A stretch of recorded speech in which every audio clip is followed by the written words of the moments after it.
சாதிவாரி கணக்கெடுப்பும் பஞ்சமி நல மீட்பு கோரிக்கையை முன்வைத்தும் தேவேந்திரகுல வேளாளர்களுடைய பட்டியல் வெளியேற்றத்தை முன்வைத்தும் நடந்து கொண்டிருக்கிற இந்த மாபெரும் பொதுக்கூட்டத்தில் வீற்றிருக்கிற அண்ணன் உள்ளிட்ட அனைவருக்கும் அன்பு வணக்கம். The so-called intellectuals, the 2K kids, the Gen Z தலைமுறைன்னு சொல்றாங்கல்ல, அவங்களுக்கெல்லாம் ஒரு குழப்பம். சாதி பார்த்து போடுகிற ஓட்டு எனக்கு தீட்டு என்று சீமான் அறிவிக்கிறார். ஆனால் சாதிவாரி கணக்கெடுப்பு கேட்கிறார் என்ற பெரிய பெரிய அறிவாளிகள், இன்னைக்கு அரசியல்ல பெரிய பெரிய அறிவாளிகள் உள்ள வந்துட்டாங்க. அதனால சாதி பார்த்து போடுற ஓட்டு தீட்டுன்னு சொல்றாரு, சாதிவாரி கணக்கெடுப்பு கேட்கிறாரு, முன்னுக்கு பொன் முரணா பேசுறாரு உங்க அண்ணன் அப்படிங்கிறாரு. சாதிவாரி கணக்கெடுப்பு இல்லாமல் நான் சாதியை ஒழிக்கப் போகிறேன் என்று சொல்வது என்பது நெருப்பு கோழி தலையை மண்ணுக்குள்ளே புதைத்து வைத்துக் கொண்டு நான் மறைந்து விட்டேன் என்று சொல்வதற்கு சமம் என்று நான் சொல்லல, எங்க அண்ணனும் சொல்லல. 1931 H. ஹட்டன் என்கிற கடைசியாக சாதிவாரி கணக்கெடுப்பை எடுத்த ஆங்கில அந்த நில அளவியலாளர் சொல்றாரு, சாதிவாரி கணக்கெடுப்பு எடுக்காமல் இந்த மக்களுக்கு எந்த விதமான நன்மையும் செய்ய முடியாதுங்கிறார். கடைசி எப்ப எடுத்திருக்கான்? 1931 எடுத்திருக்கான். 41 எடுக்கணும். 2ஆம் உலக போர் வந்துருச்சு, உலக போர்னால எடுக்க முடியல. 51 சுதந்திரம் அடைஞ்சிருச்சு, எடுக்க முடியல. அதுக்கப்புறம் வந்த எவனுக்கும் எடுக்கணுங்கிற நோக்கம் இல்ல. ஏன் நோக்கம் இல்ல? சாதிவாரி கணக்கெடுப்பு எடுத்து விட்டால் மண்ணின் பூர்வகுடி மக்கள் யார், இந்த மண்ணுக்கு புனைக்க வந்தவன் யாரு, வந்தவன் யாரு, இருந்தவன் யாருன்னு தெரிஞ்சிடும். ஒரே பிரச்சனை தான் இங்க. நம்மால மேல ஏறினா நமக்கு கொஞ்சம் கடுப்பா இருக்கும், ஆனா மத்தவன் மேல ஏறினா பெருமையா இருக்கும். நம்மால மேல ஏறினா இவனுக்கு அதை பத்தி எந்த விதமான கேள்வி கேட்க மாட்டான். ஒரே ஒரு கேள்வி, தமிழ்நாட்டினுடைய அமைச்சரவையில தமிழ்நாட்டுடைய பெரும்பான்மை சமூகம் யாருங்க? 2 சமூகம் தான்.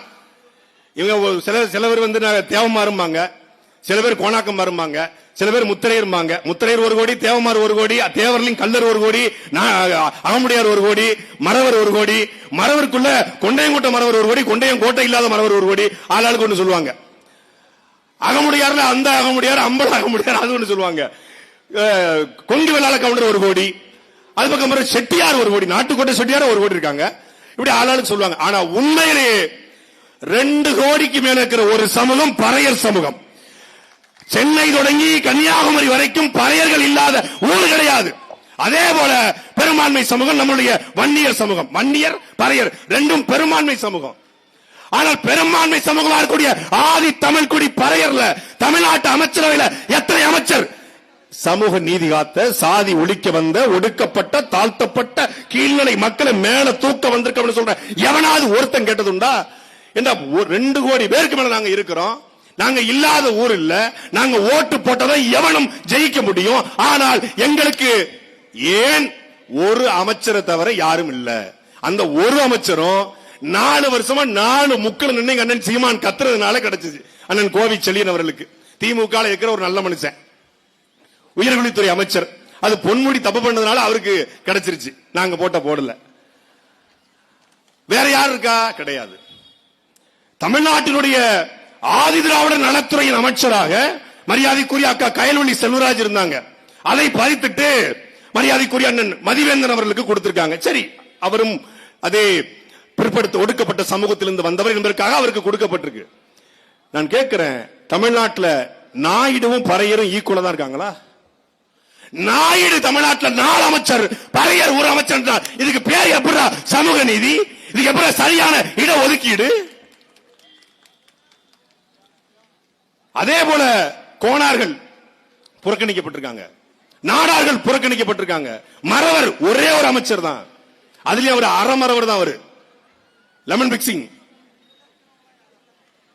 கிடையாது. ஆனால் இந்த சமூகம் எல்லாம் மேசையை பெருசு பெருசாக முறுக்கி கொண்டு நாங்கள் ஆண்ட பரம்பரை இருந்தது. உண்மையிலே இன்னைக்கு ஆண்ட பரம்பரை சொல்றதுக்கு தகுதி இருக்குன்னா யாருக்கு? இன்பநிதிக்கு இருக்கு. அவர் தான் ஆண்ட பரம்பரை, ஆளுகின்ற பரம்பரை. நாம ஆண்ட பரம்பரையா?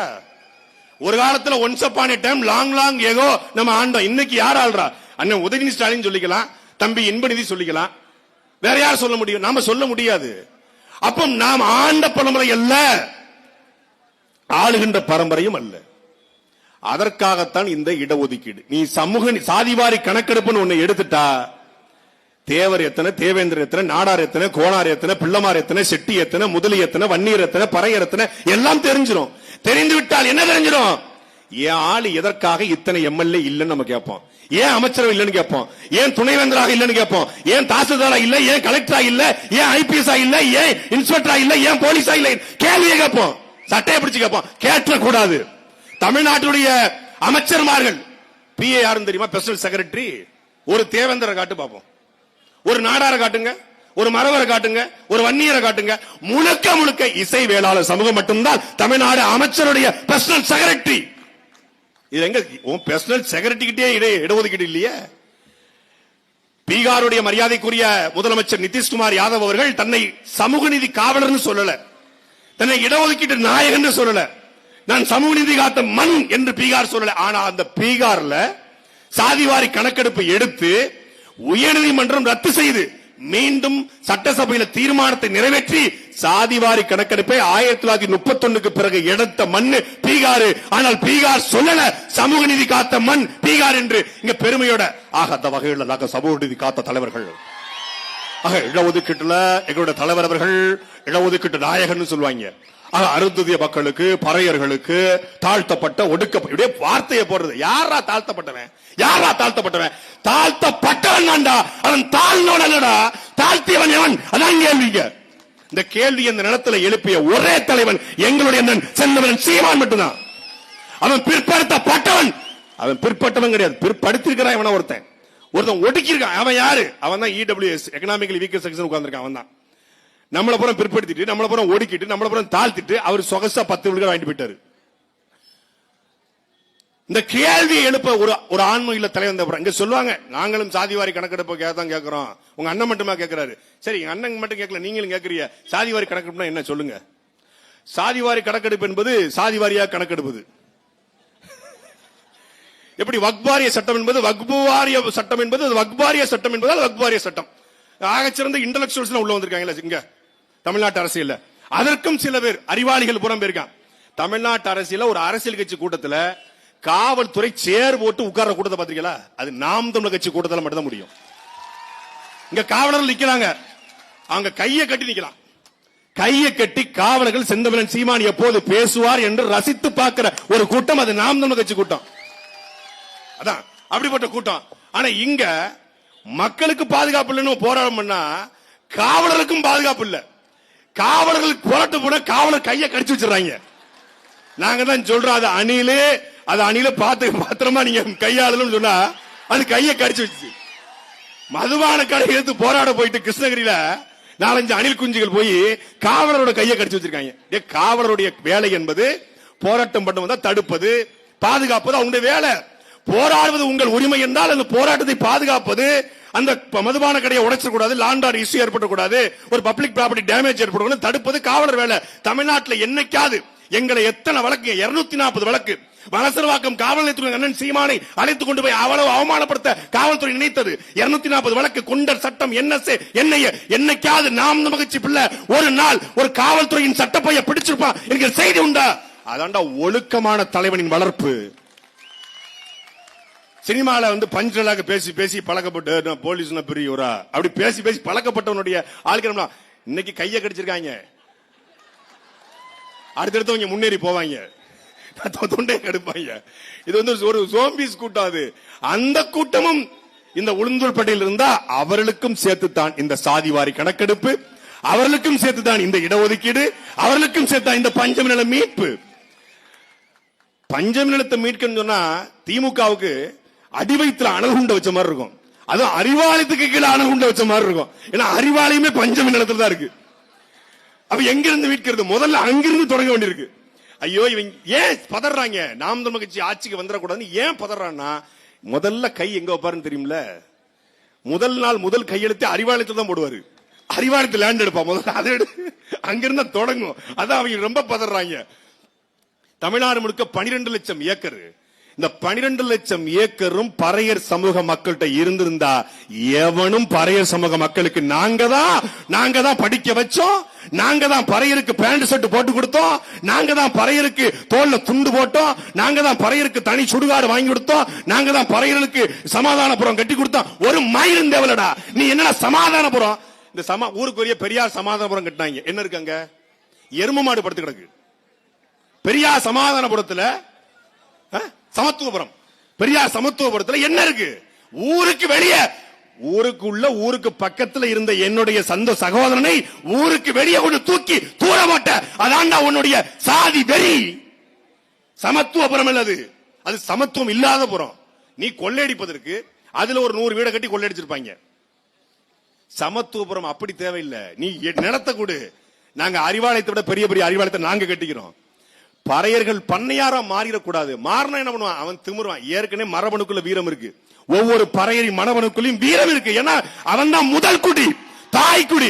இப்போ நான் மூணாவது ஆளு நானே இந்த ஓடு போடுறேன்னா முதல் எந்த ஓடு போடுவான்? புரியுதா உங்களுக்கு? இப்ப நான் இந்த போடு போடுறேன், எங்க அண்ணன் இந்த போடு போடுறாப்ல, மூத்தவன் அவர் அந்த போடு போடும். அது மாதிரி பறையர் குடி என்பது தாய் குடி, ஆதி குடி எந்த போடு போடும்? ஏன்னா வீரம் இருக்கு. அப்ப வீரம் இருப்பதனால் அவன் கிளந்திர கூடாது, அவன் நிமிந்திர கூடாது. அப்ப என்ன பண்ணணும்? அவன் அடிமையா இருக்கணும். நிலம் கையில இருந்தா அவன் அடிமையா இருக்க மாட்டான். பறையர்கள் அடிமையா இருந்தா மட்டும்தான் நாங்கள் தான் பறையரை படிக்க வச்சோம் என்று சொல்லி வாக்க பறிக்க முடியும். என்னடா நீ படிக்க வச்ச? முதல்ல நான் கேட்கிறேன், ரெட்டமலை சீனிவாசனும் எங்க தாத்தா அயோத்தாச பண்டிதரை விட கல்வியாளர் தமிழ்நாட்டில் யாருன்னு காட்டுறா? எங்கள் தாத்தன்களை விட. லண்டன் வட்டமேசை மாநாட்டில் அம்பேத்கர் போயிருக்கும் பொழுது அவருக்கும் நிகராக எங்கள் தாத்தன் ரெட்டமலை சீனிவாசன் தமிழ்நாட்டின் பிரதிநிதியாக போனான் என்றால் அவன் எவ்வளவு கல்வியாளர். நீ இன்னைக்கு கோட்டை சூட்டு போடுறது புரட்சிக்கிறாங்க. 1930 தாத்தா ரெட்டமலை சீனிவாசன் கோட்டை சூட்டு போட்டாப்ல.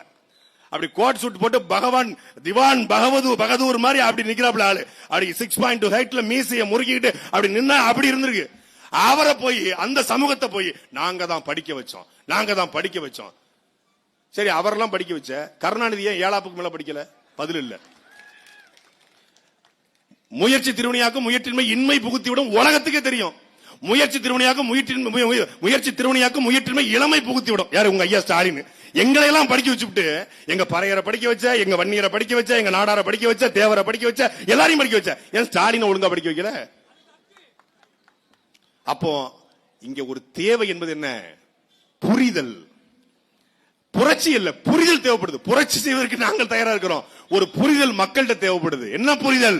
சாதிவாரி கணக்கெடுப்பு என்பது அது சாதி வெறியை தூண்டுவதற்கோ, சாதி பெருமையை தூண்டுவதற்கோ, சாதி கூட்டத்தை வளர்ப்பதற்கோ அல்ல.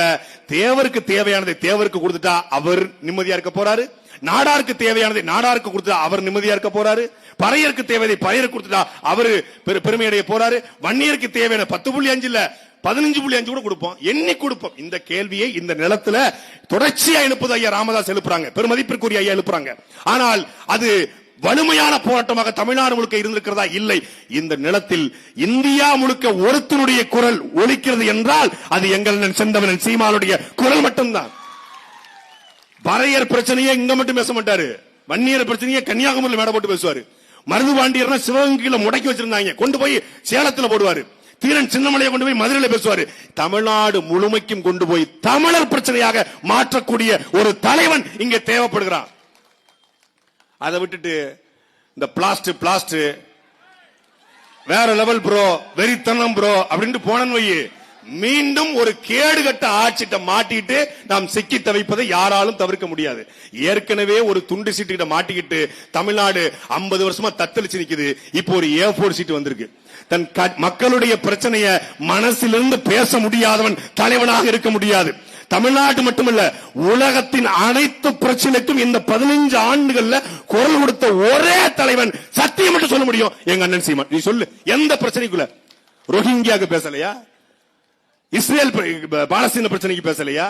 உலகத்தில் எங்க எவன் அடிபட்டாலும் முதலில் ஒரு குரல் எழும், அது தமிழர் நிலத்திலிருந்து செந்தவன் சீமானுடைய குரல் எழும். நாங்களும் போராட்டம் தான் பண்றோம். நாங்களும் போராட்டங்கிறது வீட்டுக்குள்ள வந்து பண்றல தம்பி, வெளியே வந்து பண்ணணும். ஒரே ஒரு வழக்கு போட்டாங்க, ஒத்த வழக்குக்கு எடுத்தே பாரு ஓட்டம்னு போலீஸ் ட்ரெயினிங்ல கூட யாரும் ஓடணும்னு ஓடி போயிட்டான்.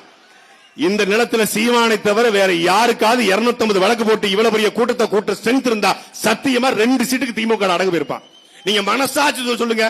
இந்த உளுந்தூர் பட்டியல காசு கொடுக்காம கோட்டர் கோழி பிரியாணி கொடுக்காம இப்படி ஒரு கூட்டத்தை யாராவது எந்த கட்சியாவது கூட்ட முடியுமா? வாய்ப்பே கிடையாது. உளுந்தூர்பேட்டை சொல்லும்போது ஒரு செய்தியை பேசாம போக முடியாது. உளுந்தூர்பேட்டைக்கு நீண்ட காலமாக பேருந்து நிலையம் இல்லைன்னு சொல்லி, ரொம்ப நாளா பேருந்து நிலையம் இல்லைன்னு சொல்லி மக்கள் எல்லாம் கோரிக்கை வச்சிருக்காங்க. ஏன்னா பேருந்து வரிசையா வந்து நிக்குது, அதனால மக்கள் ஏறி போறதுக்காக பேருந்து நிலையம் அமைக்கணும்னா உளுந்தூர்பேட்டை பேருந்து நிலையத்தை சரி பண்ணணும். ஆனா பேருந்து நிலையம் உளுந்தூர்பேட்டையில இருந்து 15 கிலோமீட்டர் தொலைவில் சம்பந்தமே இல்லாம ஒரு காட்டுக்குள்ள 8 ஏக்கர் இடத்தை அரசாங்கத்துக்கு கொடுத்துட்டு சுத்தி 150 ஏக்கர் இடத்தை வளைச்சு போட்டுக்கிட்டு இந்த திமுக கும்பல் ஒரு பேருந்து நிலையத்தை அமைக்குது. ஏன்? கலைஞர் கருணாநிதி பேருந்து நிலையம் பேர் வச்சுட்டா திமுக குடும்பத்தை ஏமாத்திரலாம். 8 ஏக்கர்ல பேருந்து நிலையம் கட்டி மொத்த ஏக்கரையும் தன்வசப்படுத்தி ரியல் எஸ்டேட் தொழிலை செழிக்க வைப்பதற்காக ஒரு கும்பல் நிக்குது. சீமானும் அவன் தம்பிகளும் இருக்கிற வர அந்த பேருந்து நிலையம் கலைஞர் கருணாநிதி பேருந்து நிலையம் வரப்போறது இல்ல. அப்படியே நீ பேர் வச்சாலும் நாங்கள் வந்த பிறகு ஒவ்வொரு பேரும் தமிழர் நிலத்திற்காக போராடிய எங்கள் முன்னோர்களுடைய பெயராக மாற்றப்படும். மொத்தமா தமிழ்நாட்டுக்கு கருணாநிதி நாடுன்னு பேர் வச்சிருங்களேன், வேலை மிச்சமாயிரும்ல. ஏன் தனித்தனியா நீங்க வச்சிட்டு இருக்கீங்க? பள்ளிக்கூடத்துக்கு, பஸ் ஸ்டாண்டுக்கு இப்படி வச்சுக்கிட்டு இருக்குது. மொத்தமா கருணாநிதி நாடுன்னு வச்சு நாங்க கம்முன்னு படுத்துக்க போறோம். அப்ப இது எல்லாத்தையும் மாத்தணும்னா இங்க ஒரு மிகப்பெரிய ஆட்சி மாற்றம் தேவைப்படுது. கூடி நிற்கிற ஒவ்வொருத்தரும் ஒரு 10 பேரை திரட்டி நின்றால் நிச்சயமாக 2026 நாம் தமிழர் கட்சி மிகப்பெரிய அளவில் அதிகாரத்தை நோக்கி விரையும். அதை நோக்கி நாம் சென்றால் மட்டும்தான் இந்த சாதிவாரி கணக்கெடுப்பும் பட்டியல் வெளியேற்றமும் இந்த பஞ்சமல மீட்பும் சாத்தியமை தவிர அது நடக்கவில்லை என்றால் நாம் கூவிக்கொண்டே இருக்கலாம், போராடிக்கொண்டே இருக்கலாம். நாம் வெறும் போராட்டக்காரராக மட்டும் நாம் போராட்டக்காரராக இருக்க போறோமா, இல்லை இந்த சட்டத்தை நிறைவேற்ற எடுத்து நிற்க போறோமா என்பதை நாம் முடிவு செய்ய வேண்டிய காலகட்டம். மக்கள் மன்றத்திலேயே எப்படி பேசுறோம்னா சட்டமன்றத்தில் எப்படி பேசுவோம் என்பதை நினைவில் வைத்துக் கொண்டு என் மரியாதைக்குரிய மக்கள், இந்த தொகுதியிலே வாழக்கூடிய மக்கள், நீங்கள் நாட்டிலே விவசாயி, நாட்டில் விஞ்ஞானி தோற்கலாம், பொறியாளன் தோற்கலாம், மருத்துவர் தோற்கலாம், ஏன் இந்த நாட்டை ஆளக்கூடிய பெரும் அறிஞர்கள் எவனும் தோற்கலாம். ஆனால் சோடு போடுற விவசாயியை தோற்க கூடாது. அப்படி விவசாய சின்னத்திருக்கிற உங்கள் பிள்ளைகளை ஆதரித்து நிற்பது மட்டுமே ஒரே முடிவு என்று சொல்லி விடைபெறுகிறேன். நன்றி, வணக்கம். நாம் தமிழர்.